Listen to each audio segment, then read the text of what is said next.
अकील साहब, यूसुफजई साहब पुरुमीद हैं कि ईद से पहले पहले एक बहुत बड़ा ऑपोजिशन का ग्रैंड अलायंस तश्कील पा जाएगा और फिर एक मुश्तरका मूवमेंट ऑन द स्ट्रीट्स जो है वो उनको दिख रही है। बिस्मिल्लाहिर्रहमानिर्रहीम। महर साहब बहुत बहुत शुक्रिया। सबसे पहली बात यह है कि बिल्कुल इनके ख्यालात तो इसी तरह ही हैं, लेकिन मैं रियलिटी में ये चीज़ होते नहीं देख रहा। और उसकी वजह यह है कि सबसे बड़ा क्वेश्चन मार्क ये है कि क्या पीटीआई के सपोर्टर्स और मौलाना साहब के सपोर्टर्स और दीगर जो सियासी जमातें हैं उनके सपोर्टर्स, क्या ये एक साथ एक ही मजमे में हो सकते हैं? क्योंकि दोनों के मिजाज में भी बड़ा फ़र्क है, दोनों के तर्ज़ सियासत में भी बड़ा फ़र्क है। और मौलाना साहब के तो क्योंकि हम पीडीएम में ख़ुद रहे हैं उनके साथ, और उससे पहले जो मूवमेंट थी, तमाम तर मूवमेंट, हम उनके वर्कर्स के साथ भी रहे हैं। मैं ख़ुद बस ये थे एक पॉलिटिकल वर्कर, मैंने स्ट्रीट्स पे भी टाइम गुजारा है उनके साथ। जब हमने यहाँ पे इस्लामाबाद आए या दीगर जगहों पे हमने मीनार पाकिस्तान गए, तो उनका तर्ज़ सियासत बहुत मुख्तलिफ है। और पीटीआई वालों को ये मिजाज ही नहीं है कि वो मौलाना साहब के वर्कर्स के साथ, क्योंकि असल में तो ये चाहते हैं कि मौलाना साहब की स्ट्रीट पावर को इस्तेमाल किया जाए, वरना ही तो इनको ये ग्रैंड अपोजिशन अलायंस बनाने में कोई टाइम ना लगता।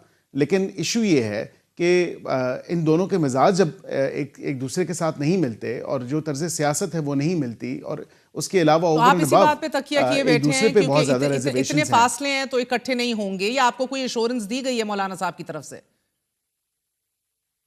नहीं, मैं मौलाना साहब के साथ हमारा ज़ाती ताल्लुक भी है, हमारी लीडरशिप का, ना सिर्फ उनके साथ सियासी ताल्लुक है। सियासी ताल्लुक वो तो हमने देखा सर, जिस तरह एकदम रश करके वज़ीर आज़म उधर पहुंचे थे जिस दिन इनका वफ्द मिला था। जी बिल्कुल।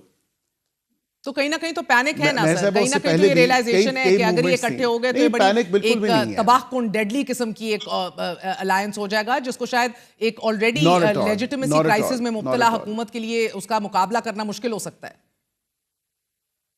नहीं, बिल्कुल भी नहीं। देखें, मैंने मौलाना साहब के हवाले से तो बता दिया, लेकिन दीगर जो सियासी जमातें हैं उनके साथ भी इनकी कोई जो एक इनका मेंटल एप्टीट्यूड है या जहनी हम आहंगी है, वो नहीं हो सकती, इनके वर्कर्स की नहीं हो सकती। जो जारहाना तरीका या पीपल्स पार्टी और पीएमएलएन का जो ज़हनी एप्टीट्यूड था, जो फासले थे, अली बाबा चालीस चोर को सड़कों के ऊपर घसीट के लाना, दूसरा लोहार का बेटा, और क्या क्या नहीं एक दूसरे को कसा गया। एक रवायती दुश्मनी है, एक नजरियाती दुश्मनी है, एक राइट और लेफ्ट की सियासत है सर। सो अगर आप पीडीएम के प्लेटफॉर्म पे इकट्ठे हो सकते हैं इनके खिलाफ, तो क्या इनमें वाकई इतने फासले हैं कि ये नहीं हो सकते? जी बिल्कुल, क्योंकि उसके पीछे जो मिसाक जमहूरियत है वो सिंगल हैंडेडली एक जिसका जनाजा बड़ी धूम से निकाला था सर, जब काला कोट पहन के मियां साहब मेमो केस में सुप्रीम कोर्ट गए थे। Not at all.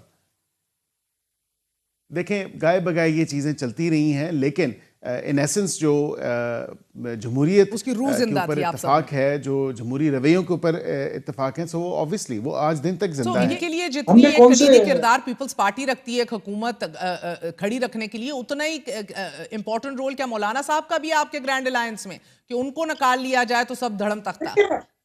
देखिए, हर एक का अपनी अपनी हैसियत है। देखें, अगर आप जीटीए को देखें तो सिंध के अंदर उनकी एक अहमियत बनती है।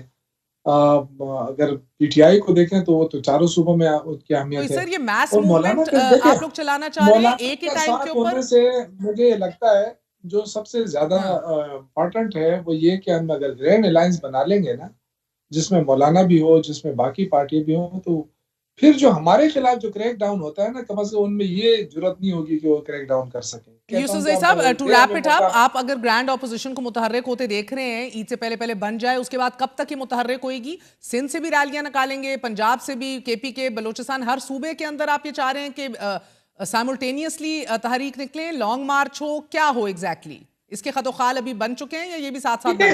मेरा ये फैसला तो डेफिनेटली जब इत्तेहाद बनता है तो फैसला तो इत्तेहाद नहीं करना है ना, कि कौन उसको लीड करे, क्या मॉडलिटीज तय होंगी, क्या करना है, प्रेशर कैसे डाला जाए, मुख्तलिफ मौके के ऊपर मुख्तलिफ डिसीजन लिए जा सकते हैं। मैं इस वक्त ये नहीं कह सकता कि हम ये, हाँ, अगर ग्रैंड अलायंस नहीं बना तो फिर हम इस्लामाबाद की तरफ मार्च करेंगे, बिल्कुल, इसमें कोई शक नहीं है। तहरीक इंसाफ जाएगी, हर सूरत में उसका वर्कर निकलेगा। जीएचक्यू हमला केस भी बड़ी तेजी से अपने इख्तिताम को पहुंच रहा है। 118 से 120 आपके पीटीआई के लीडर हैं गालिबन, जो इसके अंदर बराह रास्त मुलव्वस हैं। इधर सजा हो गई तो पूरी क़यादत अंदर है पाबंद से आसल।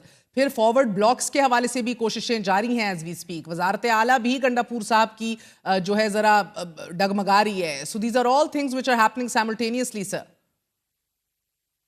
دیکھیں نہ تو گنڈاپور کی حکومت ختم ہو رہی ہے اور نہ ہی تحریک انصاف پہ کوئی اثر پڑے گا. ان کے لیڈروں کو پہلے سے ہی سزائیں ہو چکی ہیں اور اگر اور سزائیں دینا چاہیں تو اور بھی دے دیں. لیکن میرا نہیں خیال ہے کہ تحریک انصاف پہ کوئی اثر پڑے گا. اور بھی پاپولیرٹی بڑھ رہی ہے. یہ بیرسٹر صاحب اس پوری صورتحال کے اندر یہ کہہ رہے ہیں کہ جتنا کرنا ہے کر لو اور پاپولیرٹی بڑھے گی. یو لائک اٹ اور ناٹ سر, پچھلے 2-2.5 سال